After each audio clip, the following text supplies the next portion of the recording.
And shifting gears away from games a bit, when do you think we do see the NX? When do we hear about it? Because it's not going to be at E3. That's set. Nintendo is very set in their ways of when they say something, they more or less do it. And the NX is not going to be there. And I want people to understand that the NX will not be at E3.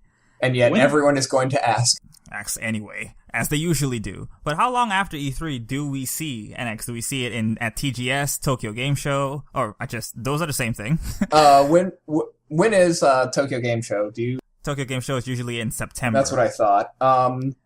And then there's Gamescom in August and Paris Games Week a few weeks later. I think that, for one thing, I don't think it's going to have a reveal. It's not going to be revealed, at least, at either Gamescom or Tokyo Game Show. It might be at Tokyo Game Show. I'm not 100% on Gamescom, but I think they are still going to play by these are our rules. We're going to play by our own rules and reveal the thing at their own big inevitably digital event it'll be digital for all of us, but they'll probably have, at the same time, fly a whole bunch of journalists out and be like, here, you're at this convention center, and we have a whole bunch of NXs set up to play and stuff.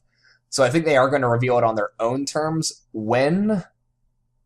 That's a tough one, because I don't think it'll be June. It wouldn't make sense for them to reveal it to be in June, to skip E3 and then, oh wait, here it is. I mean, it could be interesting, and Nintendo gonna do what Nintendo gonna do. Yeah. But I could see an August reveal, probably. Late summer is probably when they will reveal it. And again, we just discussed how the Wii U is not going to have that much momentum. If they're going to keep themselves relevant with this and in people's eyes, they are going to still want to do it not too long after E3. They can't, I can't see them waiting until October or November to be like... November, December are way too late, because then we have 3 months. And what they need to do is they can't have it be 3 months, because what if they reveal this thing and they have another Wii U situation where for some reason, whether it be that they screwed up or it be that people just screwed up, but people aren't getting it. People are like, oh, this is what it is. Okay, and they need to rebrand and they need to do this and do that. Yeah, because the problem the Wii U had, and it's something that I always remember from one of Nintendo Voice Chat's old party members, Richard George, because he was frustrated with Nintendo because he had a Wii U. He understood why it was good, and the Wii U owners understand why the Wii U was good, but Nintendo doesn't know how to convey that message to other people, and they could potentially have that problem again with the NX. So it needs to be earlier than fall, and they need to have that 6-month period in which they shop it around to everyone, they get it out to Best Buys and GameStops, and get it in people's hands so they know what this thing is, and it's coming out next year. Makes me sad, thinking about it, that, we're probably not going to have that much in the way of Nintendo Directs. Yeah, it's going to be another really long drought. For the rest of this year, there's probably not going to be one before E3. I don't see why they would necessarily undercut E3 like that, yeah. And they might give a mini one like they did last year pre-E3, give one that goes over just a couple little things, but not treat it like it's a big event. Remind people, hey, Kirby's coming out in all these territories, for example. And all the games that are coming out either during their show or that already came out right before the show. Yeah, but we're probably not going to get that much info from them directly throughout the rest of the year. And I really hope this strategy of silence works for them. I mean, it's building anticipation. At the same time, I feel like in just the last month, we got kind of a cool down on that whole NX hype thing. It started surging back as soon as Star Fox launched, because we all knew, okay, once Star Fox is out, they're going to give us some info on the NX. There's no way that because they have nothing after Star Fox besides Zelda and the NX. So there was a bit of a resurgence in people being like, oh, I'm interested again, but I definitely saw that, there wasn't as much speculation after those big fake controller leaks, there wasn't as much.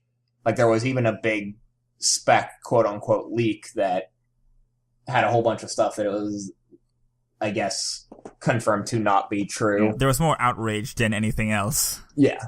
So, it's like, you know, I feel like with now that we have the March info and stuff, there almost is this, the silence has been broken a little bit, and that might actually be a problem for them, because I don't know how much people are now going to be theorizing, oh, what could it be, what could it be? It's more, well, we're not going to find out what it's going to be until some point after E3, so the next month, all of May and that first bit of June, no one's going to be theorizing on the NX, like. And to your point, leaks and rumors are definitely going to get way out of control now, because now that we know that, now that Nintendo has acknowledged really for the first time that the NX is a real tangible thing that is definitely coming, that some of the rumors that do come out either during E3, a little after or a little before, might actually be substantiated, because if you remember, Project Cafe had a big blowout right before E3 of 2011, and it turned out to be the Wii U, and all of it was confirmed. So if a big news site like Giant Bomb, say, runs this story, then, what they have to say might actually be true, and they're not trying to clickbait people. And Nintendo definitely has to worry about that, because it could be a problem, because if they're not controlling the message and the information is being misfed to people, it could really hurt the NX before it even launches. And I think that hurt the Wii U as well, It definitely hurt the Wii U. The Wii U had all this stuff that we knew going into it, like, it was like, okay, it's going to have the tablet controller, and then people were saying, like, it's this much more powerful than the PlayStation 3, and then everyone was like, oh man, and there are going to be so many cool games on it and stuff, and then E3 came and revealed it, and it was, we've got a couple tech demos, you can block arrows with the gamepad as a shield, and everyone was like, okay, the power of it's clearly a powerful console, but it's not blowing us away compared to, the PS3. So in that kind of, everyone was like so hyped and just this giant balloon of hype, and then E3, I guess it would have been 2011, popped that hype balloon, and it was like, oh, this is what it is. And a lot of people were like that. It was like, oh, that's it. I remember even myself, I was disappointed with the 2011 reveal. I was questioning back then if they'd even wanted to reveal it there, or if they kind of were forced to. They were forced. They definitely they had their hand was forced, because the Wii was in a similar situation that the Wii U was in. I'm sure the Wii was in right now. Sure, the Wii was better off than the Wii U, but it had Skyward Sword. It had Skyward Sword coming. That was a big thing. And Kirby a little after. Yeah, if they hadn't revealed the Wii U there, then they could have also focused on, I believe Rhythm Heaven wasn't out then. Xenoblade still wasn't out in anywhere other than Japan, and I can't remember if it was out in Europe yet or not. Yes. It was out in Europe at that point. I know it wasn't out in North America. And then Kirby's Return to Dreamland was also post Skyward Sword. So they could have focused a bit more on that. They could have, and by focused I mean revealed or whatever, they could have said, hey, here's these things. Rhythm Heaven might not have even been announced then, I can't remember. And they definitely, to E3, thinking about it now, E3 2011 is basically the same situation they are in right now. They're in a transition period between consoles. They have nothing to show. They can't show the things that they have because they're either not ready or they're not ready to show them. They're at a weird point that is basically...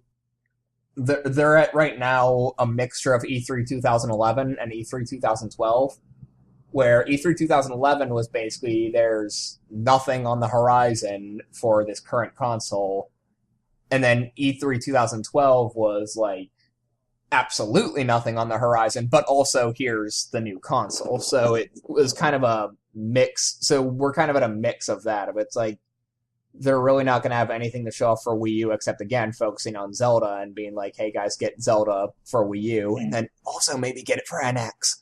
And meanwhile, we're all just kind of going to be... But we also know that the NX is coming out within a year of E3, and that's still... So it's probably a better position to be in right now than they were back then, because the Wii, for all intents and purposes, had just stopped. it plateaued. It got to the top, 100 million units, and then, all right, we have nothing else to offer. It had crazy sales, and then they had nothing, and then they had E3 2009 and 2010 were big reveals for them with stuff like Galaxy 2, Other M, then Skyward Sword getting revealed, Donkey Kong, Kirby, and meanwhile they had like the 3DS got revealed, so those were big times. Right now, though, yeah, it's like, I mean, what do they have besides Zelda? Even as someone who wants Color Splash, I'm willing to admit that they're clearly not treating Color Splash as a big game. Yeah, because Color Splash, nothing against the game, but Color Splash is not going to get people talking. It's not going to get people excited. It's not going to be as big as if it was, the 1,002nd door or whatever. Millionaire door. Yeah, the whatever it would have been called. It's not going to be as big as that, and I don't expect it to be as big as that. In fact, I wouldn't be surprised if it's another... They launched a couple games for the system that have been lower price points. I wouldn't be surprised if Color Splash is a $40 game like Captain Toad or Kirby, or if it's a $50 game like Yoshi's Woolly World or Star Fox. If it's probably not even going to be a $60 game because they are going to go into this and kind of know there's not much hype around this. It's going to be a lot more convincing to people to pick that up if they put it out at a lower price point. Yeah, and also I think it wouldn't, probably not even that game that was worked on by, a big team. It was probably a really small team that made this game. Oh yeah, Intelligent Systems has been so busy with everything else. Like, they just put out, Fire Emblem Fates. Like, that's what Intelligent Systems has probably been devoting their everything to, is friggin' Fire Emblem Fates. Like, that was a huge game for them, and yeah, that's where most... And you have to remember, Fire Emblem Fates came out in 2015 in Japan, so they stopped working on that game, and they probably worked on Color Splash in the latter half of 2015, and probably finishing up now, so they're probably shifting focus, or they already had teams split off to work on NX games. Oh yeah. Fire Emblem NX, please happen. Can only hope. Also, who knows, they might even be... I think we're about to transition to the same thing, of that... Intelligent Systems might even be doing work on the Fire Emblem mobile game that they announced recently.